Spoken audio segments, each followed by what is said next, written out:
Si vous êtes motard, vous savez forcément que les mains, c'est une partie du corps qui est très exposée et aussi assez sensible et que c'est quand même extrêmement désagréable d'avoir les doigts complètement gelés ou d'avoir froid aux doigts pour utiliser les commandes de la moto ou pour rouler, c'est tout de suite très désagréable. En plus, on est en période hivernale. Alors, pour remédier à ça, effectivement, il existe deux solutions principales. C'est soit les poignées chauffantes ou soit les gants chauffants. Dans cette vidéo, on va parler des avantages et des inconvénients des poignées chauffantes. On va parler des avantages et des inconvénients des gants chauffants. J'ai la chance de pouvoir rouler avec deux motos. Ma Honda NT1100 qui a des poignées chauffantes d'origine. Et puis mon YBR 250 sur laquelle j'ai monté des poignées chauffantes et des manchons pour cet hiver. J'ai aussi une paire de gants chauffants, des Furigants Ijava, qui m'ont été offerts par le Père Noël. Et donc ça m'a permis de pouvoir comparer tout ça et puis d'en faire une vraie idée sur toutes les solutions de chauffe-main. Moi je déteste avoir froid aux mains.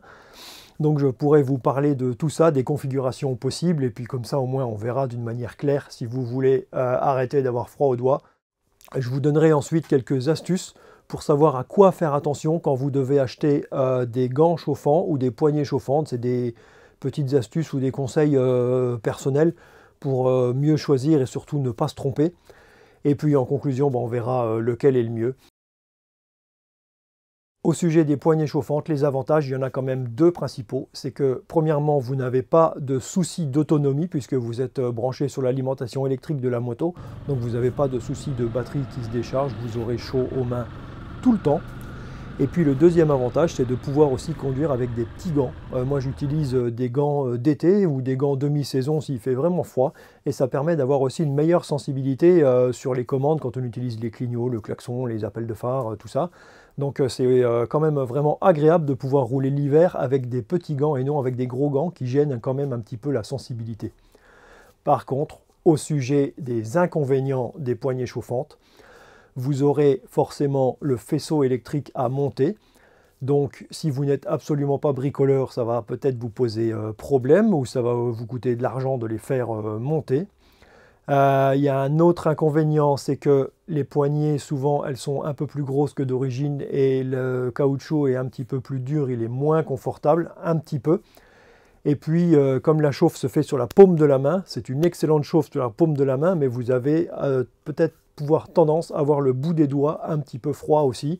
Et ça, avec des poignées chauffantes, effectivement, vous avez une bonne chauffe dans la main, mais le bout des doigts, si vous ne serrez pas fortement la poignée, vous aurez quand même le bout des doigts qui aura tendance à avoir froid quand il fait des températures vraiment négatives, quoi. Concernant les gants chauffants, les gants que j'ai sont des Furigants Ijava.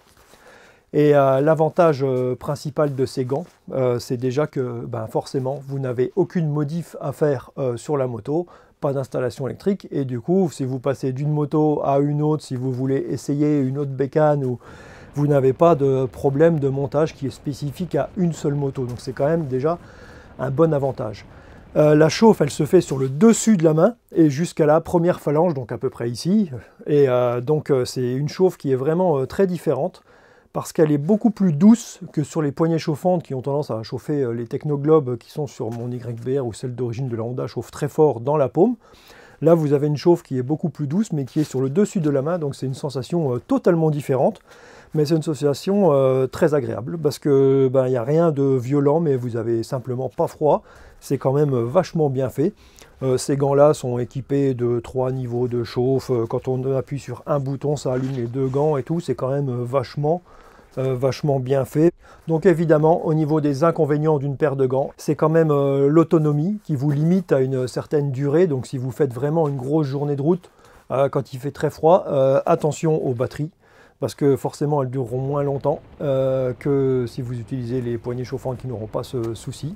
C'est aussi plus cher que des poignées chauffantes, mais d'un autre côté, une fois que vous les avez, si vous changez de bécane, vous n'avez pas à racheter des poignées, c'est utilisable sur plusieurs motos, c'est indépendant de la moto que vous utilisez, donc j'aime pas dire que c'est plus cher, même si à l'achat c'est plus cher, mais au final ça revient quand même, personnellement je trouve que ça revient quand même moins cher. que de changer, de racheter des poignées chauffantes. À chaque fois que je change de bécane, je rachète des poignées chauffantes, forcément. Et au final, j'aurais acheté de bons gants chauffants dès le départ, ça me serait revenu moins cher. Enfin, dernier petit inconvénient, souvent quand on part en road trip, que c'est au printemps ou en été, on n'emmène pas de paire de gros gants. Personnellement, j'emmène toujours une paire de gros gants, une paire de petits gants, et le matin à la fraîche, tant que je supporte les gros gants, je les mets. Donc forcément, des gants chauffants, ça sera tout de suite vachement agréable aussi. Et franchement, je trouve que c'est super important de ne pas commencer la journée avec le froid aux doigts dès le matin après le petit-déj, quoi. Quelques astuces pour choisir ces poignées chauffantes. Il existe plusieurs types de poignées chauffantes, notamment les Technoglobe, pour ne citer que cette marque-là. Il y en a d'autres aussi, mais il y a plusieurs modèles. Donc déjà, premièrement, attention au diamètre de votre guidon. Si c'est une Harley ou une américaine avec un guidon en diamètre 25 ou une japonaise avec un guidon en diamètre 22, attention au diamètre du guidon. Attention à la longueur des poignées aussi. Souvent, il y a des 120 ou 125 ou 130 mm de longueur. Donc mesurez bien vos poignées d'origine. Ça, c'est déjà absolument indispensable. Il existe aussi deux types de poignées chauffantes. Des poignées qui se branchent donc sur la batterie de la moto. Celle que j'ai sur ma moto ne se coupe pas automatiquement si vous coupez le contact de la moto. Donc moi j'ai fait un montage avec un plus après contact, avec un relais, etc. pour pouvoir solder ce problème. Par contre, sur ces poignées-là qui sont très simples, elles ont la mémoire de la puissance de chauffe. Donc quand je redémarre la moto, si j'appuie sur le bouton, il y a 5 niveaux de chauffe. Si j'étais au niveau 4 sur 5, quand je démarre la moto, j'appuie sur le bouton, ça se remet au niveau 4 sur 5. C'était en mémoire, c'est pas trop mal. Il existe des poignées qui ont aussi donc une détection quand vous coupez la moto. Donc si vous coupez le moteur de la moto, au bout d'une minute ou deux, les poignées vont détecter que la moto ne fournit plus de courant, que le moteur est arrêté, et les poignées vont se couper tout seuls. Donc quand vous choisissez vos poignées chauffantes, faites bien attention à choisir vos poignées en fonction de ce que vous préférez. Moi j'ai préféré le modèle plus simple parce que j'ai fait toute une alimentation avec un plus après contact qui me supprime ce problème et qui fonctionne très bien, quoi. Vous avez aussi des poignées chauffantes avec une commande qui est sur la poignée comme les poignées d'origine Yamaha. Il en existe aussi, je crois, chez Technoglobe. Et vous avez aussi des poignées chauffantes avec un bouton déporté qu'il faudra fixer sur une des fixations de fourche ou de guidon. Donc ça sera à vous d'adapter tout ça. Donc ça demande quand même un petit peu de bricolage. Donc c'est quand même les points à regarder quand vous voulez être sûr de faire le bon achat de poignées chauffantes. Au sujet des gants chauffants, il y a un truc que je trouve super important, donc qui est bien notamment avec les Furigans que j'ai, c'est que le câble de recharge des batteries, il se charge en USB. C'est peut-être bête, mais ça évite d'avoir encore une fois un support spécifique. Donc maintenant, quand vous partez en moto, on a tous notre smartphone, on a tous nos batteries d'appareils photo, de caméra, de tout ça à charger. Et donc là, une fois que vous avez votre chargeur, eh ben, vous claquez votre prise sur le chargeur USB et comme ça, vous pouvez charger vos batteries. C'est très très bien. Notez bien aussi que quand vous choisissez vos gants, vous pouvez parfois avoir l'option de brancher les gants sur le 12 volts de la moto, qui vous permet de ne plus avoir de soucis de batterie d'un côté, mais de l'autre côté, si vous faites une installation sur votre moto, vous serez aussi tributaire de cette installation sur une moto spécifique et ça vous retirera l'avantage d'avoir vos gants pour les autres bécanes. Ce que je préconise, ou ce que je préfère faire, c'est d'acheter un deuxième jeu de batterie qui ne coûte pas plus cher que ce câble, et qui permet, quand je pars, moi par exemple, je mets toujours ma sacoche réservoir, et dans la sacoche réservoir, je mets en charge les batteries qu'il faut de secours. Je roule avec mes batteries sur la moto, et quand j'ai besoin de changer, je les intervertis. J'ai supprimé ce problème tout simplement avec une deuxième paire de batteries. C'est pour moi, je pense, tout aussi simple, c'est un petit peu moins cher, et ça supprime énormément de problèmes, tout simplement. Quoi choisir finalement entre les deux ? Il y a vraiment un avantage, je trouve, aux gants, mais si vous êtes vraiment un gros rouleur en hiver, vous le savez déjà, poignée chauffante plus manchon, c'est le top. Et alors là, bon, quand vous faites ce montage, vous roulez avec des petits gants, il n'y a plus de courant d'air sur les mains et tout, c'est en petits gants toute l'année, vous avez chaud aux mains. Poignée chauffante plus manchon, vous pouvez rouler toute la journée dans le froid, vous aurez plus froid aux mains. C'est vraiment la solution qui est la plus adaptée au froid et vraiment aux journées de route.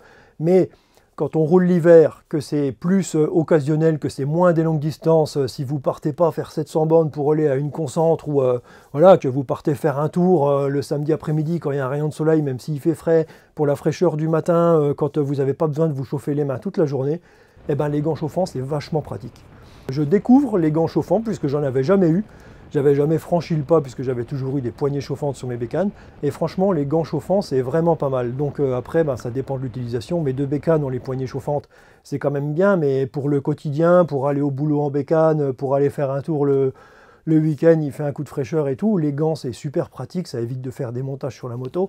Mais voilà, si vous roulez vraiment beaucoup l'hiver, comme sur la YBR 250, si vous partez régulièrement, vous allez en concentre avec et tout, ben, les poignées chauffantes avec des manchons, c'est quand même la solution la plus chaude pour les mains et la plus sûre aussi. J'espère que cette petite vidéo a pu vous déblayer un petit peu le terrain entre les poignées chauffantes et les gants chauffants. Si vous êtes dans le sud, vous avez peut-être trouvé que cette vidéo, ça ne servait à rien. Si vous êtes au-dessus de Montauban, pour les gens du sud, je pense que vous comprenez l'intérêt de cette vidéo et l'importance d'avoir chaud aux mains. Nous, on est ici en Lorraine. Et voilà, l'hiver, c'est quand même une saison qui est froide et humide. Et franchement, avoir froid aux mains tout l'hiver, c'est quand même pas agréable. Les mains au chaud, c'est quand même vraiment un truc qui est important pour avoir du confort et puis supporter beaucoup mieux le froid. Donc si vous avez une question, une astuce, un avis à donner, n'hésitez pas à l'écrire en commentaire et j'y répondrai avec plaisir dans la mesure du possible. Et puis sur ce, eh ben, je vous dis à bientôt sur la route. Et comme d'habitude, l'important c'est t'occupe, roule. Allez, ciao!